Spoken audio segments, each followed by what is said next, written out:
Welcome to Brookline Hub In-Depth. I'm your host, Harvey Bravman. I'm the founder and publisher of BrooklineHub.com and the Brookline Youth Awards.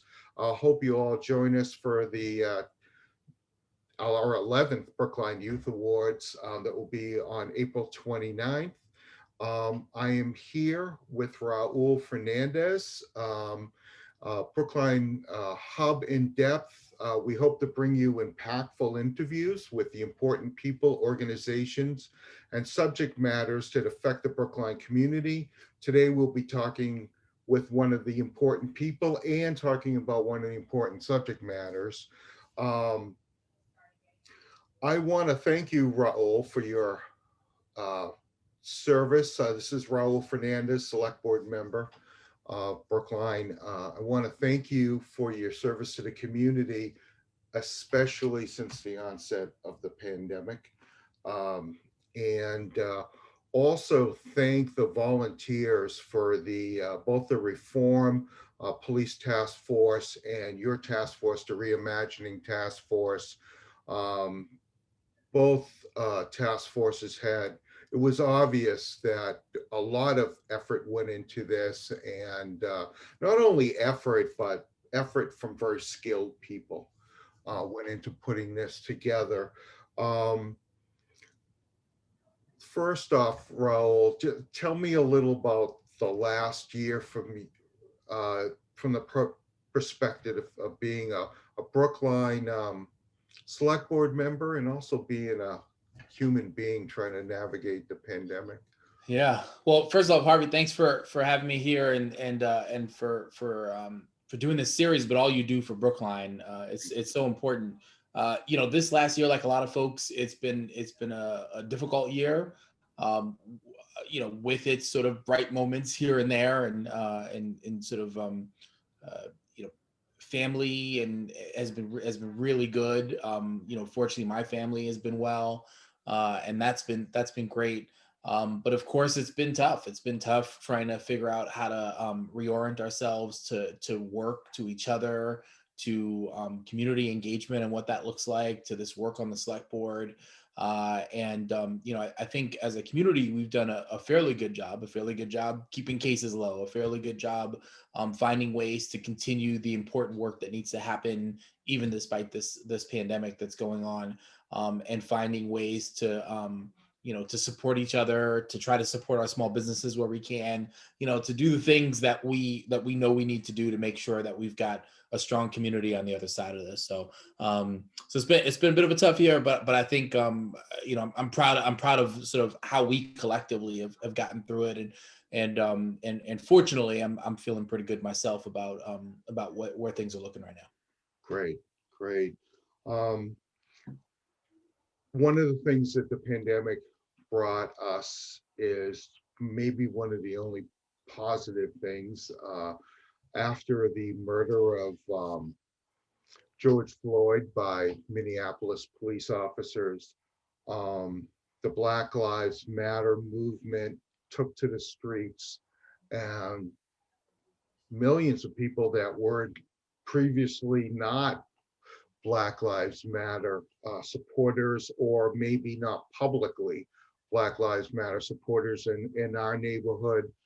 We certainly see a lot more Black Lives Matter signs and posters, and people wanting publicly say that they support the movement. I'm assuming that the Reimagining Brookline Police Task Force and the Reform Brookline Task Force stemmed from this. Is that true? Yeah, I think it was these groups are a direct result of the sort of this righteous uprising and awakening, this multicultural, multi-generational awakening around the need to meaningfully address issues around racial equity, including those that pose an existential threat to communities of color, and particularly Black people, and namely police. And that a recognition that that despite countless past efforts at reform, policing has not necessarily become safer for communities of color, and not just safer, but more accountable, more transparent, more dignified. It, there have been modest improvements, but not of the kind that all those people you talk about went out into the streets to demand. And so the creation of certainly the task force to reimagine policing in Brookline was a result of that. I think the reform committee was a necessary creation. I don't know that it addresses, frankly, the issues that people have been in the streets, trying to get communities to not just make policing safer, but the call really was um, to reinvest the funds that we're currently putting into policing to actually addressing the issues that that that police are maybe trying at their best to address the symptoms of, and that's the call, and that's why I'm proud of the work of the task force in particular, because we've heeded that call. How was it decided that there be two task forces? How did that come to? Yeah. Well, during the first week of June, I proposed the creation of a task force to reimagine policing in Brookline. I did that through a Medium piece that I then shared broadly, including with the board itself. Around that time, we also were heading into town meeting, and there were a couple of warrant articles related to the budget amendments, essentially, that would actually take money from policing and effectively put it in social services. Uh, and and so it was decided that we were going to see what happens at town meeting first, and then take up this proposal that I brought forward. There was some small shift in funding. I think it's 166,000 from the overtime budget of the police that shifted into some social services. But that was it. The other budget amendments failed at town meeting, and a lot of town meeting members said, at least what I heard, was um, we want to see what happens with this task force first. We don't want to just take funds from the police and put it somewhere else. We want there to be some kind of plan or idea about what that might look like. Okay. And then for the next, town meeting ends sort of toward the end of June. And for the next month, we had debates about this proposal that I'd put forward. And ultimately, on I think it was maybe July 23rd, that night, we had a very long debate about it. And along the way, there were folks who didn't necessarily support the idea of reimagining police. We hear a lot, and we still hear we have a very good police department, but it's not perfect. But we're not Minneapolis, we're not Louisville, we're not all these other places. Uh, and so there was some resistance just to the idea that we even needed to do this work, frankly. That all that we needed were these sort of modest reforms. Um, but also, questions about like who should be on the task force, and all the things that delay the creation of something like this, and try to undermine the work of it, frankly, I think. And then finally, the a majority of the board voted to create a body that I didn't support. And by the way, neither did Bernard Green, the chair of the select board, and the person that now chairs the reform committee. He and I both voted against it. And at that point, I said, I'm out. I said, this is the folks, the people that have brought us to this point are asking for something very different than this board wants to deliver. I'm not going to spend the next 6 months of my life spinning my wheels working on something I don't believe in. And so we were kind of at an impasse. And then later on that night, we ended up actually voting again, and a unanimous select board supported creating one reform committee that Bernard chairs, and the other reimagining task force that I chair. And that sort of set us on our work, and we finally were able to convene in August and have been meeting ever since. The one of the I remember last summer just being incensed that someone came up with the term defund police. I felt that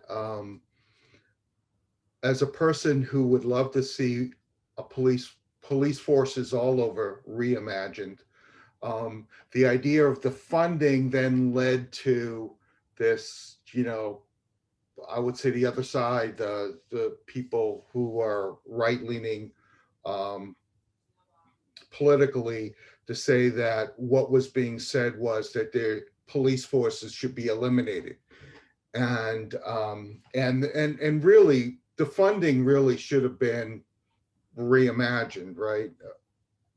Well, I mean, it's not, defunding is not something I ever talk about. My strategy is let's figure out what the best model is for our community and then shift resources to support that model, period. Uh, the um, the idea around reimagining is not starting with a presumption. Reform starts with the presumption that policing is the right strategy to solving our problems. Right. Reimagining eliminates that presumption and says, what are our problems? Now, what's the right strategy to solve them? And what role do police, particularly armed police officers, have, if any, in addressing those issues? Now, there's no question that in my mind anyway, that currently today, there is a role for armed police officers in our community. For instance, I've said before, if there were to be forbid some kind of shooting at one of our houses of worship, I don't think we're going to send in social workers to stop that threat, right? In a country where there are more guns than humans, I think it makes sense to have some kind of armed personnel to protect our community. With that said, the creep of policing into the social service world, the creep of policing into schools, the creep of policing into public housing, and into these other spaces that aren't about really directly about public safety, but are about something altogether different. Um, that's one area where it makes sense to be able to step back and say, if I had, I don't know, 7 positions, and someone said, I've got 7 positions for you in Brookline town government, and the role of those positions is to address social service needs, where do you want them? Frankly, the last place I would say I need them is in the police department. But we do have those positions in social service work in the department, and we have them through the Walk and Talk program, which is a program that since the 90s has been in public housing, which without a signed agreement. So there's never been an MOU between the Brookline Housing Authority and the town of Brookline about exactly what those officers are expected to be doing, and no measurable outcomes for those officers either. So there's no way to measure the success of that particular unit, which is problematic in and of itself. Similarly, with the school resource officer role, those positions are funded by the police department. But if you ask folks in school leadership, would they rather have that funding and have social workers in the department rather than an officer masquerading as a social worker? They'll tell you themselves they'd rather actually have the funding and have a social worker there to work with youth that might be, in trouble or in need of sort of diversionary, support or whatever it is. So it really is, for me, a matter of just stepping back and saying, let's focus on the issues that we have and how we can best address those issues. It isn't about good or bad police officers. I don't think that one needs to conclude. It's not necessary to conclude that we have a good or bad department to determine that we should be investing resources differently than we currently are. And so that's been the approach of our work. It hasn't been let's defund and then figure out what to do with the funds when we get them. It's this model we know is not working for many people. That's the other piece that I think is really important to understand, is that yes, there were folks marching in Brookline in support of fighting for justice for George Floyd and so many others. But if you were at those events and you went to the portions of those marches where people were speaking, what you noticed is that they were speaking about Brookline. They were speaking about policing in Brookline. And there were numerous events. It was that really large march, of course, that went to Amory Park, and there were speeches there and then ended up at the police department, and people were speaking there too. And I heard those voices. There was the Humanize Black Voices event that was over on Cypress Field, and I heard those voices. And there were the numerous protests led by the Aniosa family along Route 9, and then later on in front of the library and the police department. And I heard those voices of people in Brookline who had issues with policing here. So, this narrative that, the Brookline Police Department is being held accountable for things that are happening thousands of miles away is a false narrative. There are issues here. That said, we think that that there is a way to sort of really think through how we solve problems in our community, and that there's just a better way than putting armed police to solve those problems. And frankly, they haven't solved those problems. There's no question, by the way, Harvey, if someone's driving through Brookline, they'd rather be you than me. Right. There's no question about it when you look at the data. With stops, but then also when you're stopped, how you're treated, whether or not you get a warning or a ticket, you're much more likely to get off with a warning if you're white in Brookline than if you're not. When we look at 2,000 speeding stops, Right. that was clear as day. So I think what we see is all these different bits of information that are aligning with one another, and so any one bit you can say, well, maybe there's some, I don't know, maybe there's some other explanation for that. When you line them all up and you say, we've looked at data in all these different ways and collected data in all these different ways, and they're aligning with one another, that gives you some pretty good confidence that that the direction in which they're pointing is toward the truth. Right. And so, yeah. And when I was listening to or watching both presentations, talk about the traffic data, what you just mentioned, what the interaction was like with the officer, the you or I, and if the officer has a smile on his face when he comes to the car, the discussion, or whether it's right away a confrontational situation that could lead to a ticket because of hostilities that brew between the two people that make the driver feel either threatened or intimidated or angry or anxious. And so I'm assuming that motorists that feel that way are most likely to have interactions with police that are not healthy, when they're not approached in a healthy way by the officer. And unless we're just analyzing body cam, videos, you're not seeing all of that, and not seeing that this or the instances where an American is pulled over, and the reason that they don't get the ticket is because they are so subservient, because they've been trained by their parents that the police are dangerous, that the view of the police officer as a man with a gun, not that just came to your car, not as someone that is on your side. And it's not from nowhere, right? I mean, that's, Right. If you think about, for instance, somebody like Sandra Bland, who ended up dying in police custody, she got pulled over for failure to signal.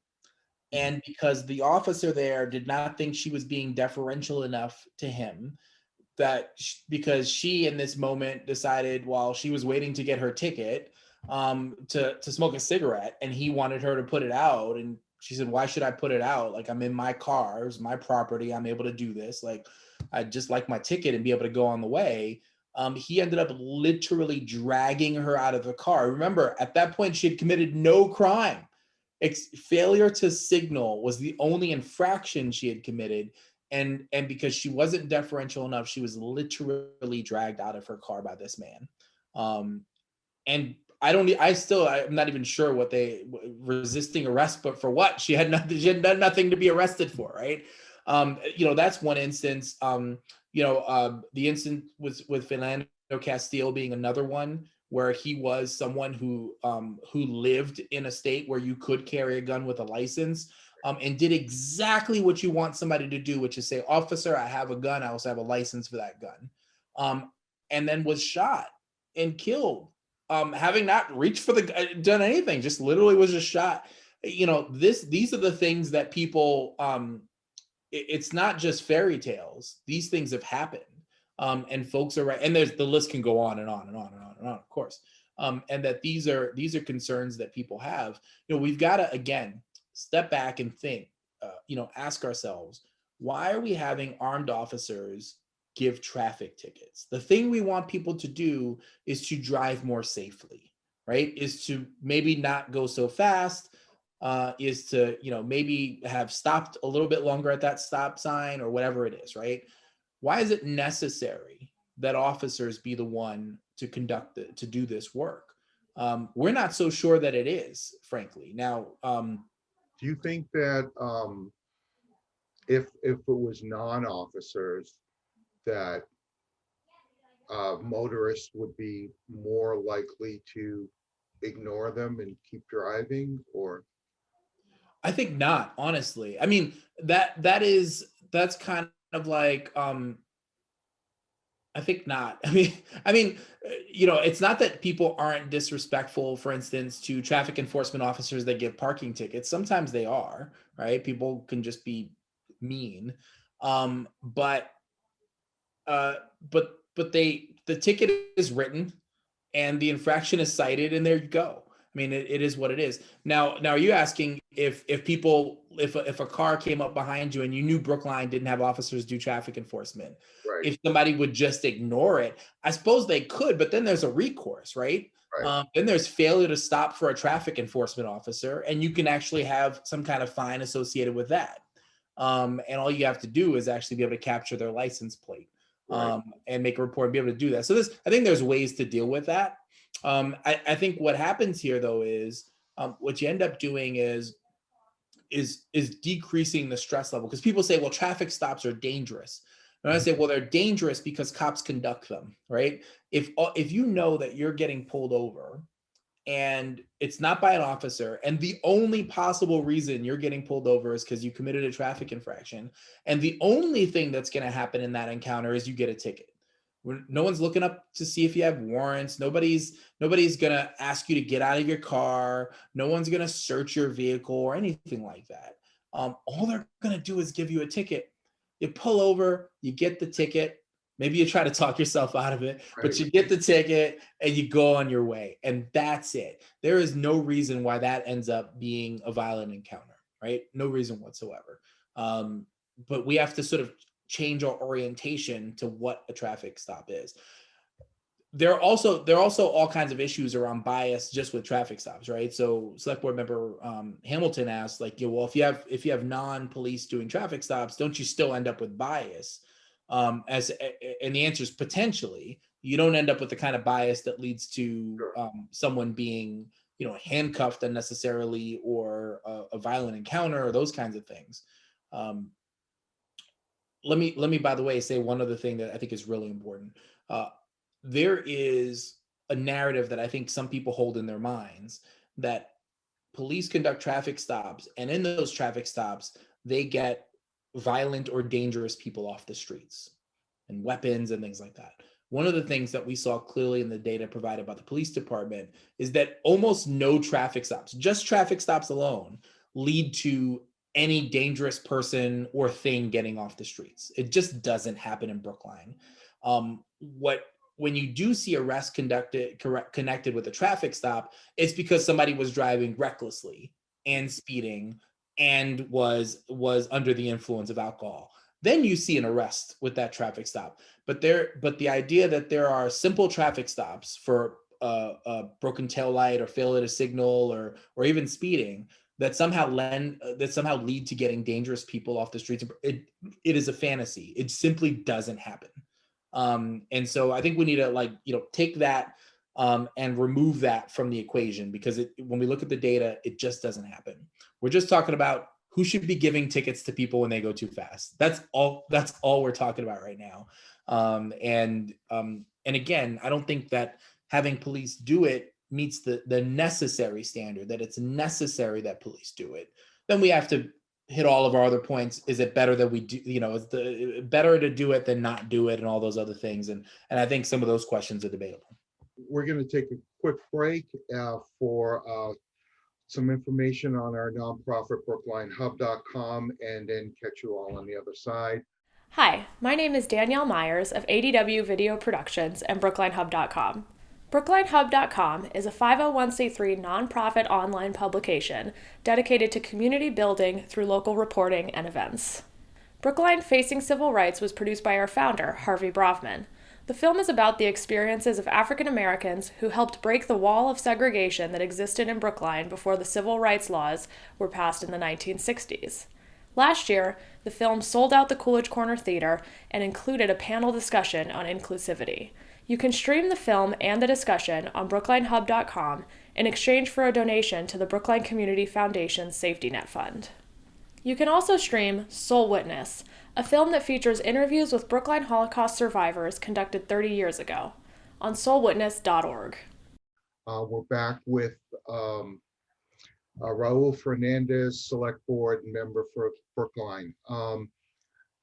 In this conversation, I think of a book that I read by Tanisi Coates, I think it was called Between the World and I, and he talked about what he called for those who perceive themselves to be white, and he talks about the communities where that are where the population of those that perceive themselves to be white, in other words, high income, and that in those communities, people look to the police department to keep them safe and to protect their property, and less important to them is justice. And they'll often say the police keep us safe, and Brookline is sort of the tale of two communities, isn't it? You have a very high income population whose interaction with police is in their, high-end automobiles is one thing. And then you have lower income, more diverse population who has a completely different interaction with police department, both in their own personal history and then, them being the same race or ethnicity as others who have been persecuted. And then we're trying to create a department that's these two different worlds, aren't we? Yeah, I suppose so. What I'll say is that that there's not any daylight between folks, and this one point, between folks who want to reimagine public safety in Brookline and those who think who like the current model. The thing that they both want is to be safe, right, and to have safe, thriving communities, right? But the key distinction here is that that one group either believes that everyone is safe, or is not concerned that others might be unsafe because they are. And there is a certain human tendency, by the way, to believe that something isn't a problem for anyone else because it isn't a problem for you or anyone you know. And so it may be that some of those folks are just simply blinded. They just aren't aware that other people are having dramatically different experiences with the same department that they're having phenomenal experiences with, right? And that's sort of always been my position here is they just don't know, right? And so the more that we can do to make people aware that that while this is working for you, it's not working for everyone, and therefore we all collectively need to find a better way forward. But the other piece is that no one who's been working on this reimagining work wants Brookline to be a less safe community. We're all residents. We all live here. We all want this to be a safe community. So, the idea that we would sacrifice our own safety, and more to the point, the safety of our families, uh, you know, for, you know, in order to stick it to the police department or whatever people think, is it doesn't make any sense. It doesn't follow, because we all live here and we all want this to be a safe community. So I think you're right that people are having dramatically different experiences, and the experience that they're having in the community orients them differently to the same department. And by the way, people are police different. We know that. So we were talking about traffic stop data before. One of the big sort of disconnects that we see, and encourage you to check it out. The police department just put out their newest annual report for 2020. And one of the things that we see in there is a police department that says, we continue to provide services without any gender, I think they mentioned, but also racial bias. And what it misses is that there are disparities, and the disparities are evident in the own report, in their very same report, where they sort of lead in to say, yeah, we're providing services without bias. And there is bias in every field. We know that. There's bias in the filmmaking world. There's bias in the academic world. There's bias in the fashion world. There's bias in every field out there. So to think that it doesn't exist in policing, I think is putting your head in the sand. What we see with those traffic stops, for instance, is that 18.26% of those stopped in Brookline, that's nearly 1 in 5 people stopped in Brookline, are Black. Now, either you've got to believe one of two things. Either you got to believe that 1 in 5 drivers in Brookline are Black, right? Which the data shows that's not the case, and also your own eyes tell you that's not the case, right? Or you've got to believe something else, which is that Black drivers are that much worse, that significantly worse, that they're getting stopped at much higher rates than anybody else in Brookline. Or you see that there's some racial disparity in the data, and it's either implicit bias or some measure of direct bias or whatever it is, but there's a disparity here that can't be explained in any other way than race.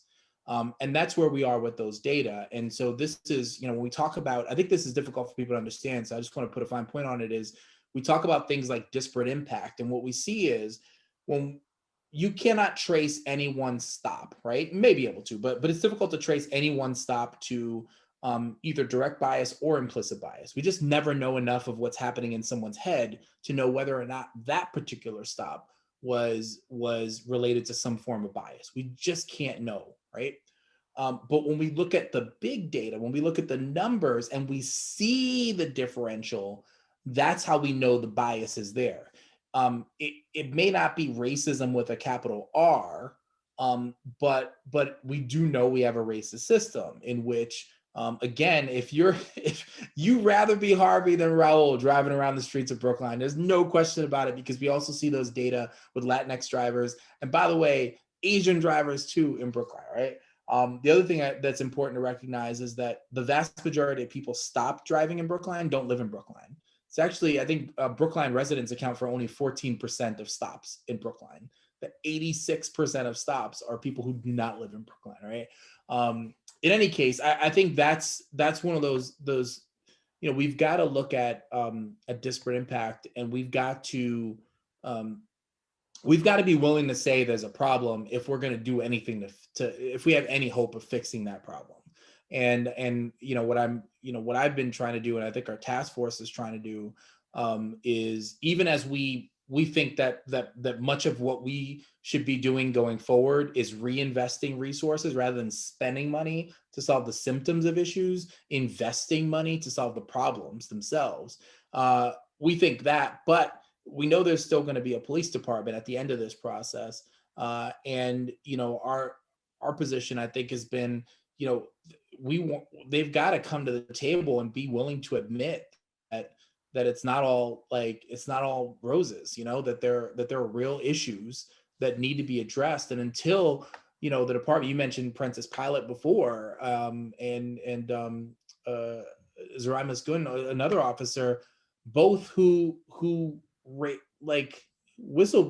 the whistle on racism within the department. I mean, this is, it's this idea that, those folks, they just don't know us well enough. And here are two officers in the department, and this isn't that long ago, who tell you there are issues with this department. But it seems like everyone that raises their hand and says, I have an issue, there's some way to excuse or dismiss those people.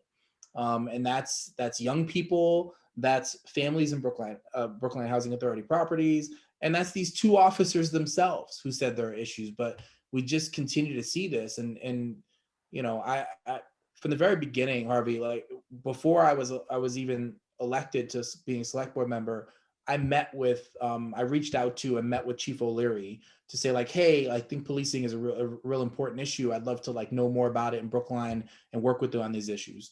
When Andy Lipson became chief, I did the exact same thing, and I met with him a number of times to meet with him and talk about these issues. And it's unfortunately, what we haven't seen enough of is the department, expressing an openness to address, some of the tougher issues that are going on right now.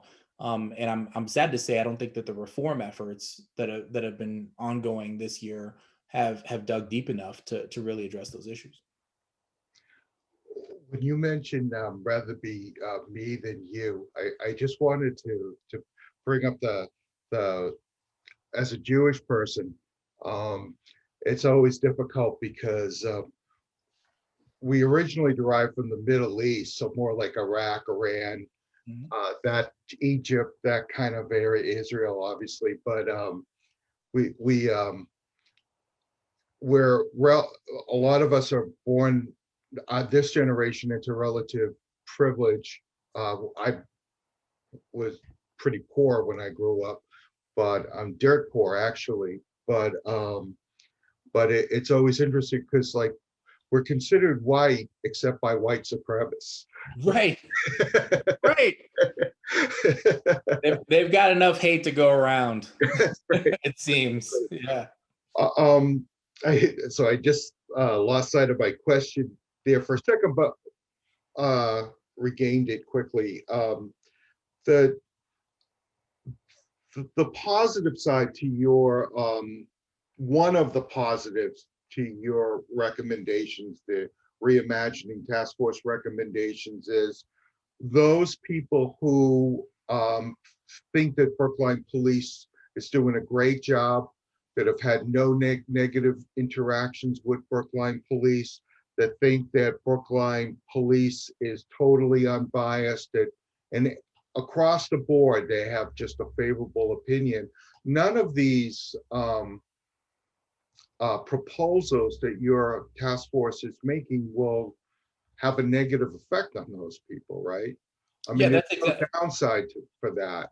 Right, that's exactly right. I mean, we look at the totality of recommendations, and everywhere we look, we don't see anything that's going to make our own families less safe. And by that, we also say other people's families less safe. It's just a critical piece there.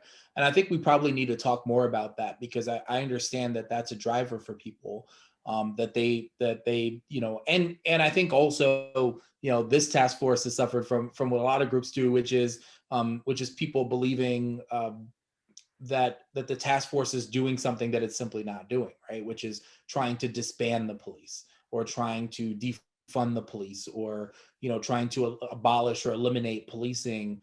That's not been one conversation during one meeting over the last 6 months. It's not what we're talking about at all. Let me ask you this. I think this will help with your 2 years from today. Mm-hmm. Or 3, however long it will take to implement everything.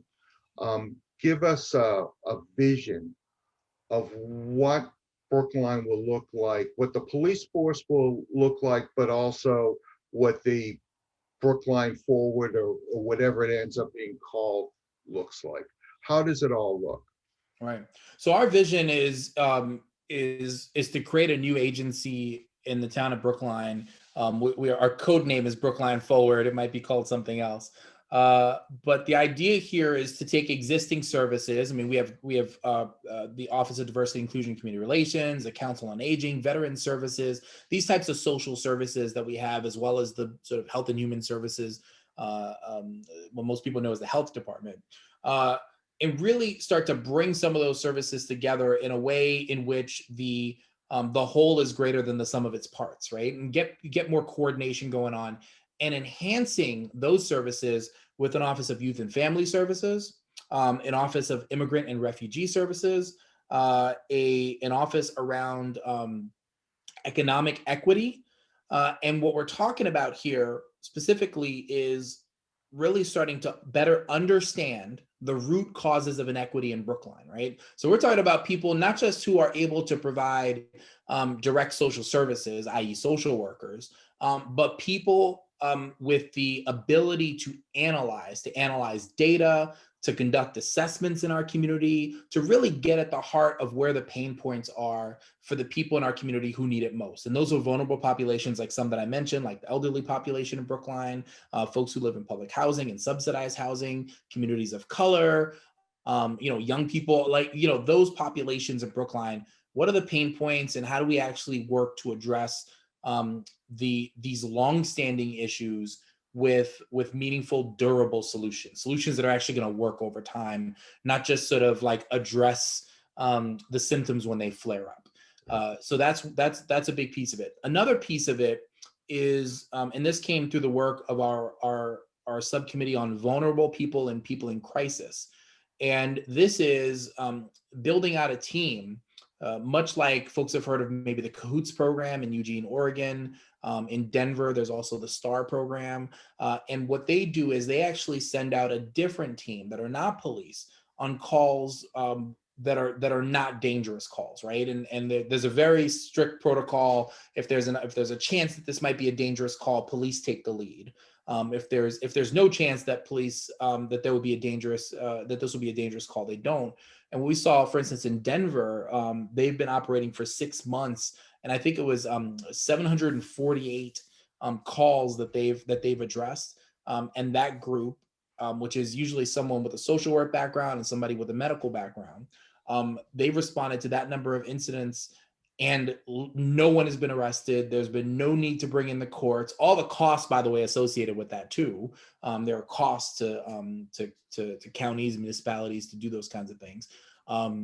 That's not been needed over 6 months. And by the way, that program in Denver is actually supported by the police chief, is fully on board with that program. And so we think that there are ways that programs like those, and a police department that's squarely focused on fighting crime and investigating crime, those kinds of things, can operate in harmony in the same place. It's just all about who's taking the lead, because the police department doesn't go away. So if there's a need to sort of bring in the department for support, then that exists. They're right there, and that's not a problem. But the coordination that an agency like this can do, for instance, to work with the fire department and the housing department to make sure that people are living in safe housing within Brookline, and to address issues related to safe housing in Brookline, like that's where this agency can really shine. That sort of working with the health department and outside agencies on this Cahoots-like model to address issues related to mental health issues and other issues, nonviolent issues. And yes, working with the police as necessary on diversionary programming to make sure that youth don't end up in the sort of criminal justice system.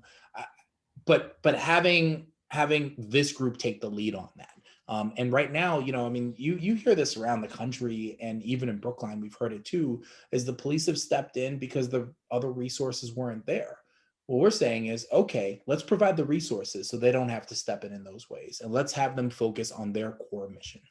Reimagining in and of itself is not going to make the policing any safer, more transparent, more accountable, and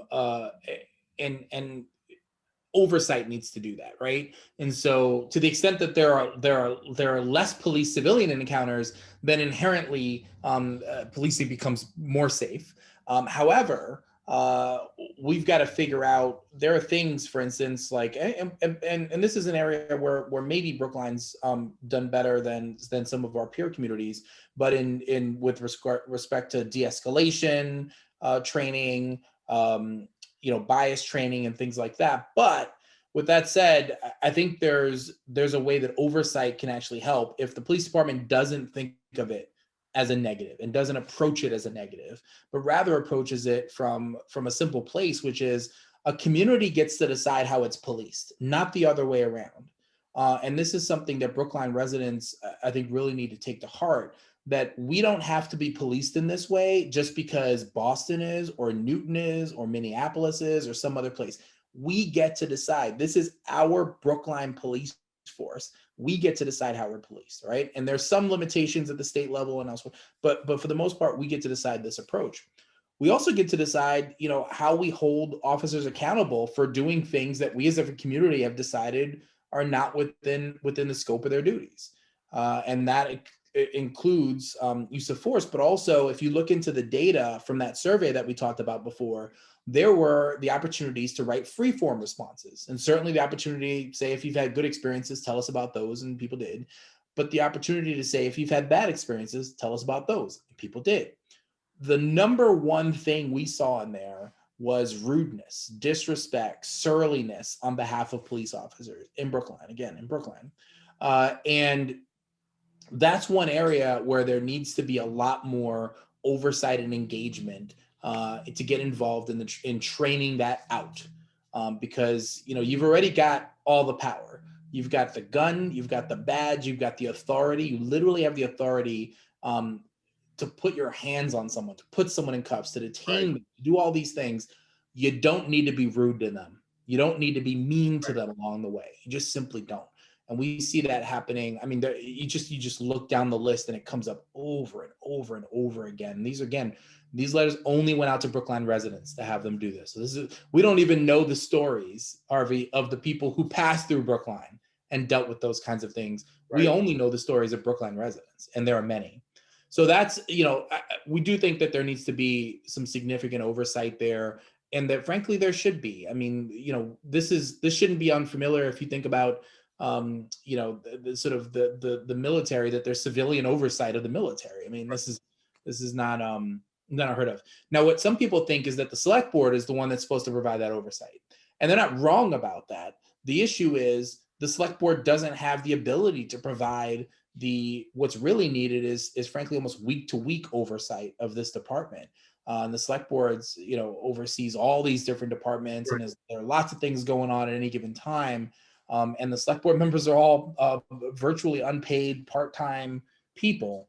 What we need is a different body that's going to have eyes on a regular basis, that it's going to be in consistent communication with the chief and the higher ups, as well as talking to rank and file officers and doing the sort of week to week work of making policing better in Brookline.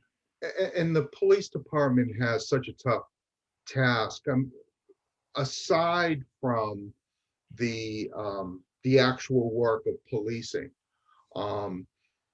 it's basically set up, if you look at the police department, that building, it's set up like a company. And so any of us who have ever worked in the company, you're loyal, you get in trenches with your fellow employees, and in their case, they're in the trenches with fellow employees that are trying to fight crime.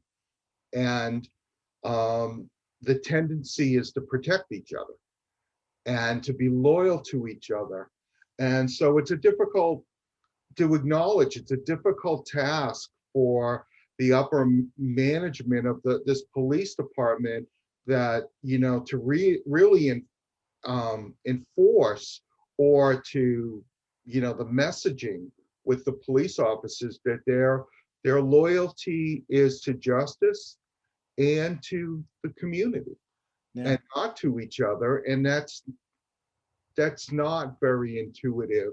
So I believe it has to be trained, doesn't it? I mean, I think so. I think, yeah, training and then accountability is key. So one of the provisions of this new state law is around the responsibility for officers to step up when they see something that's out of line, and that wasn't required before. remarkably, right? But will they is a big question. Will they actually do that, right? So some of it's training, some of it's accountability, and some of it is hiring the right people in the first place, who are there for the right reasons. As you mentioned, there is this culture though, and we have these pseudo sort of military organization structures, right, where there are sergeants and lieutenants and those kinds of things, and then it sort of switches to superintendents and a chief and everything. But this sort of these ranks and everything. Someone's brought up, why do they have to have any of those ranks anyway? Why can't there be some different non-military sort of structure or ranking to it? And again, just sort of rethinking what their approach is. I would say one other key issue, and this needs to get addressed. This is something that we've seen as board members for a couple of years now that I've been on, and I know before that, is we think about oversight within the department, right? That there's an office, there's an internal affairs, right? IA, when you watch the shows, IA, right? And that there are all these departments, there are all these precincts, and then there's like IA, which is somewhere downtown always, right? You get brought downtown, and this office down there, and those are the people that actually investigate officers when, potential misconduct, those kinds of things. Sure. What we have in Brookline is one precinct. There's no other precinct. There's just the one. And everybody's in the same building, and it's a relatively small precinct. It's pretty, there's a lot of folks that work there, but it's relatively small. And we have this Office of Professional Responsibility. I don't know how. I mean, frankly, if I was charged with holding other faculty members accountable for misconduct, right? You can imagine me having a relationship with those officers, could lead to some form of bias, or at least the perception by others that there might be bias in my decisions about how to treat this case versus that case. We want to remove that completely. We just don't think there's a need for an Office of Professional Responsibility that is at least not one that's adjudicating complaints within the police department. That could live in this civilian oversight body, that could live in the human resource department somewhere, but it doesn't need to live in this small police department with a lot of people who know each other really well, including folks who know each other from like grade school and high school in Brookline. It's just too close to home. It's too incestuous, and it doesn't give people in our community the faith that the investigations that occur there are faithful investigations, that they're reaching conclusions without any bias or prejudice whatsoever. And frankly, as someone who's seen enough reports coming out of there, one of the things that I often, whenever there's a disagreement between parties, I always think, it's usually like an 80-20 disagreement. Like someone's right, but they also probably could have done something better, right? That is leading the other person to be upset about this circumstance. I've yet to see an 80-20 police report related to police misconduct. What I see are ones that say the police got it absolutely right, and this other person is just loony bins. Right. And I've seen it over and over and over again.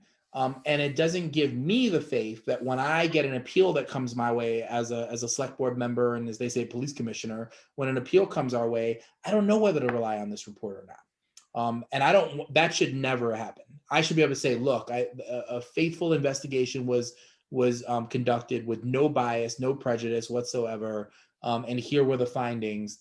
Now let me build on that and try to understand more of the situation. But I certainly, as a board member, don't have any faith in those reports right now. And they're conducted by people who are in that building, and they risk every other member of that building coming down on them. I wouldn't want to be in that position, Harvey. I really wouldn't. And maybe, the folks that are doing that work would say, well, Raul, you just don't know that you're questioning our integrity. It's not about that at all, folks. Like it is, this is the thing about bias, and particularly implicit bias. If you are a police officer, then you're probably more inclined to see the perspective of the person who is a police officer. If you know the folks you're investigating, you're probably more inclined to understand their perspective than the folks who you've never met before. It is just, it isn't about integrity at all, or questioning anybody's integrity. I always say, you can take, if you take good people and you put them in a bad system, you get bad outcomes. It doesn't matter how good that person is. And this is a bad system. It's not about good or bad people. It's a bad system, and it leads to bad outcomes. That's what we need to get rid of. Are there any questions that I didn't ask you that I should have? Man, we covered so much right now. Right. I think what happens going forward, one of the things I'll say is that that the select board certainly has some decisions to make, but the select board's not the only body here. The Brookline Housing Authority has a board of commissioners, and they've got some decisions to make relative to this walk and talk program. We have the school committee, which has some decisions to make relative to the SRO, the school resource officer program. By the way, that program was created with no public process and no involvement of the school committee. So this would be the first time the school committee is involved in determining whether or not officers should even be in schools, and if so, what their role should be. And when I say the school committee would be involved, that means the public would be involved, because they do everything in public view. They have public hearings about these things. So that provides an opportunity for public involvement, which never happened before. And then town meeting has a role to play here too. Town meeting is in charge of the budget itself. And so, I hope that board members are going to support the recommendation and approach of the task force, which is to shift resources from policing to this new social service model, and really start to deepen our engagement in addressing equity issues at the root. I hope they're going to do that. If they don't, then town meeting has an opportunity to do that itself, and to say, like, well, we think, it's too bad the select board doesn't support this model, but we do, and we'd like to shift resources from here to there to support that. And so there's a lot of different players here and a lot of different potential outcomes. And our commitment as a task force has been to speak with anybody who's interested in learning more about our work. And it's all there in our report. There's links to all of the raw data, so people can do their own analysis of the data. We did our analysis, but people are welcome to do that too. And we've been as committed, fully committed to having an open, transparent process. And all of our meetings are recorded, so people can go watch back all the way from the fall all the way up until now. And I've said time and time again, don't just believe what people are saying about our work. Watch us work. And you'll see exactly what our orientation has been to this, how committed these task force members have been to it. I mean, literally meeting every single Friday morning at 8 a.m. since August. I think we took a week off during like the holiday break there, and subcommittee meetings on top of that. And then the staff, tremendous staff support from the town administrator to the HR director, from town council's office to the Office of Community, CDIC, ODICR, Office of Diversity, Inclusion, Community Relations, and also to former Chief Dan O'Leary, who's been at every one of our meetings. Like, tremendous staff support that we've gotten, and none greater than Devin Williams, who is also support for the select board, who's been helping us out. But these are all people that have, the volunteers who have given of their time, and not just time, but emotional energy that they've put into this, as well as the staff members who have taken this seriously and been there with us and responded to every single request, and we've had many, every step of the way. We just have really good people working on this. And, I couldn't be more proud, not just of the final product, but also the process that got us there. Raul, thank you so much for taking the time to join me today. It was a real honor, and we'll see everyone next week with another edition of In-Depth Brookline. I'm sorry, Brookline Hub In-Depth. I got the name of my own show wrong.